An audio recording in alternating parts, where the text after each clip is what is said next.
Doctor റീനയ്ക്കെതിരായ നടപടി അടിയന്തരമായി പിൻവലിക്കണമെന്ന് മുൻ ആരോഗ്യമന്ത്രി പി കെ ശ്രീമതി. റീനയോട് കാണിച്ചത് അനീതിയാണ്. എല്ലാ പ്രതിസന്ധി ഘട്ടങ്ങളിലും ആരോഗ്യവകുപ്പിന് ഫലപ്രദമായി നയിച്ച ആളാണ് റീനയെന്നും പി കെ ശ്രീമതി ഫേസ്ബുക്കിൽ കുറിച്ചു.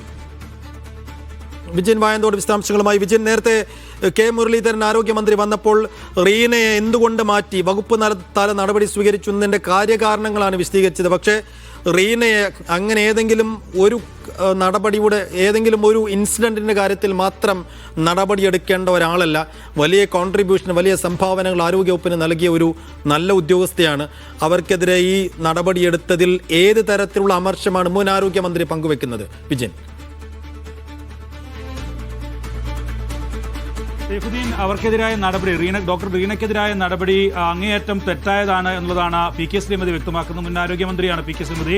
ഒപ്പം തന്നെ അനീതിയാണ് ഡോക്ടർ റീനയോട് കാണിച്ചിരിക്കുന്നത്. ഇപ്പോൾ നിലവിൽ പബ്ലിക് ഹെൽത്ത് ഡയറക്ടറായിട്ടാണ് അദ്ദേഹത്തെ സ്ഥലം മാറ്റിയിരിക്കുന്നത്, ഡോക്ടർ റീനയെ സ്ഥലം മാറ്റിയിരിക്കുന്നത്. അത് ഹെൽത്ത് ഡയറക്ടറുടെ താഴെയുള്ള പോസ്റ്റാണ്. അഡീഷണൽ ഡയറക്ടർമാർ വഹിച്ചിരുന്ന പോസ്റ്റിലേക്കാണ് നിലവിൽ ഇപ്പോൾ ഹെൽത്ത് ഡയറക്ടറായിരുന്ന ഡോക്ടർ റീനയെ മാറ്റിയിരിക്കുന്നത്. അത് അവരോടുള്ള അനീതിയാണ് എന്നുള്ളതാണ് പി കെ ശ്രീമതി പറയുന്നത്. എത്രയും പെട്ടെന്ന് ഇപ്പോൾ എടുത്തിട്ടുള്ള നടപടി അത് പിൻവലിച്ച് തിരികെ ഹെൽത്ത് ഡയറക്ടറായി അവർക്ക് നിയമനം നൽകണമെന്നുള്ള ആവശ്യമാണ് പി കെ ശ്രീമതി മുന്നോട്ട് വെക്കുന്നത്. എല്ലാ പ്രതിസന്ധി ഘട്ടങ്ങളിലും ആരോഗ്യവകുപ്പിനെയും സർക്കാരിനെയും ഒപ്പം തന്നെ കേരളത്തെയും കൃത്യമായി ഫലപ്രദമായി നയിച്ച ആരോഗ്യ ഡയറക്ടറാണ് റീന. അതുകൊണ്ട് അവർക്കെതിരായ അധിക്ഷേപം അത് തെറ്റായ നടപടിയാണ് എന്നുള്ളതാണ് പി കെ ശ്രീമതി ഫേസ്ബുക്ക് പോസ്റ്റിലൂടെ ഇപ്പോൾ വ്യക്തമാക്കുന്നത്.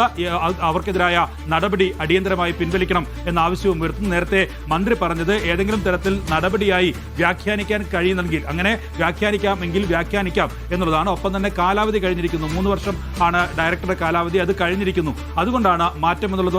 ന്യായീകരണങ്ങളായിരുന്നു കെ മുരളീധരന്റെ ഭാഗത്ത് നിന്ന് ഉണ്ടായത്. ആരോഗ്യ വകുപ്പിലെ ചില മറ്റ് ഉദ്യോഗസ്ഥർക്കും ഡോക്ടർ റീനയ്ക്കെതിരായ നടപടിയിൽ അതൃപ്തിയുണ്ട് എന്നുള്ളതാണ് നിലവിൽ ഇപ്പോൾ മനസ്സിലാക്കുന്നത്. ഈ ശബരിമലയിൽ ഡോക്ടർമാരെ അനുവദിക്കുന്നതുമായി ബന്ധപ്പെട്ട ഒരു ഉത്തരവ്, ആ ഉത്തരവാണ് നിലവിൽ ഡോക്ടർ റീനയ്ക്കെതിരായ നടപടിയിലേക്ക് സർക്കാരിനെ എത്തിച്ചത്. ആ ഉത്തരവ് കൊണ്ടാണ് ഈ നടപടി എന്നുള്ളതാണ്. എന്നാൽ ഈ കാര്യത്തിൽ എല്ലാ ഘട്ടത്തിലും സർക്കാരുമായി ഒത്തുപോവുകയും ആരോഗ്യ മേഖലയിലെ കൃത്യമായ ഇടപെടൽ നടത്തുകയും ചെയ്യുന്ന ഒരു നല്ല ഉദ്യോഗസ്ഥ എന്ന പേരെടുത്ത ഒരാൾക്കെതിരായ ഒരു ചെറിയ കാരണത്തിന്റെ പേരിലുള്ള നടപടി അത് പിൻവലിക്കണമെന്ന ആവശ്യം ആരോഗ്യ വകുപ്പിനകത്തു നിന്ന് ഉയരുന്നുണ്ട്. മറ്റ് ഡോക്ടർമാർ, സർക്കാർ രംഗത്തെ ഡോക്ടർമാരിൽ നിന്നുമൊക്കെ അത്തരം ആവശ്യം നിലവിൽ ഉയരുന്നുണ്ട്. അവർക്കതിൽ അതൃപ്തിയുണ്ട്. അതിന്റെ മറ്റൊരു ഭാഗമാണ് പി കെ ശ്രീമതി ഇപ്പോൾ വ്യക്തമാക്കുന്നത്.